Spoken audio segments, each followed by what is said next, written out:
আগের সংবিধান অনুযায়ী আদালতে বিচার করলে হবে না। সারা পৃথিবীর মিডিয়া ডাকবে বাইতুল মুকাররমের সামনে কেড়ে তার দুই ঠ্যাং বাইন্ধা তারে 3 ঘন্টা ধরে রাখতে হবে। তাকে হয় শহীদ মিনারে, না হয় আমাদের যে কি কয় শাহবাগের চত্বরে, ওখানে জনতার মঞ্চে তাকে ফাঁসি দিতে হবে।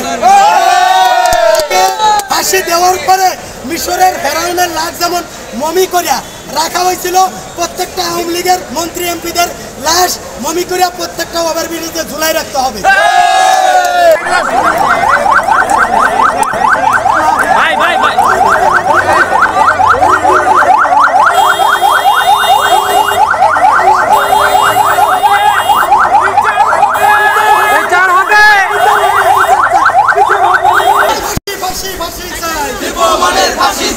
আমি বলতে চাই, এই আইনজীবীদের সামনে নিয়ে আমি সকলকে বলতে চাই যে এই দৃষ্টিমণিকে শুধু এই গতানুগতিক আগের সংবিধান অনুযায়ী আদালতে বিচার করলে হবে না।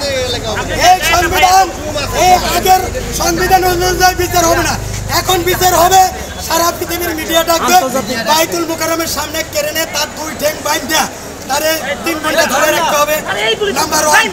2 নম্বরে তার গলায় ফাঁসি দিয়ে তাকে এই শাহবাগের যে চত্বর, আমাদের এই বিজয় চত্বরে অথবা শহীদ মিনারে তার গলায় কেরেনের মাধ্যমে, ওই যে হাতি যেমন ফাঁসি দিয়েছিল বিদেশে, তাকে গলায় ফাঁসি দিয়ে কেরেনের মাধ্যমে প্রকাশ্যে তাকে ফাঁসি দিতে হবে। কোর্টের অন্ধকারে না, তাকে হয় শহীদ মিনারে, না হয় আমাদের যে কি কয় শাহবাগের চত্বরে, ওখানে জনতার মঞ্চে তাকে ফাঁসি দিতে হবে।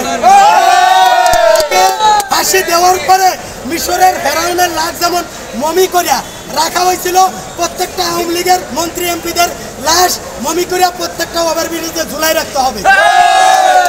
এই যতক্ষণ পর্যন্ত আরো আওয়ামী লীগের দোষর, টাকা পাচারকারী লুটেরা, বেঞ্জিরেরা, মতিউর রহমানরা এদেরকে, এবং এখনো এই কোর্টে আইনজীবীর পোশাক পরে আওয়ামী লীগের 2-4টা দোষর ঘুরে বেড়াচ্ছে, তাদেরকেও ফাঁসির মঞ্চে আনতে হবে।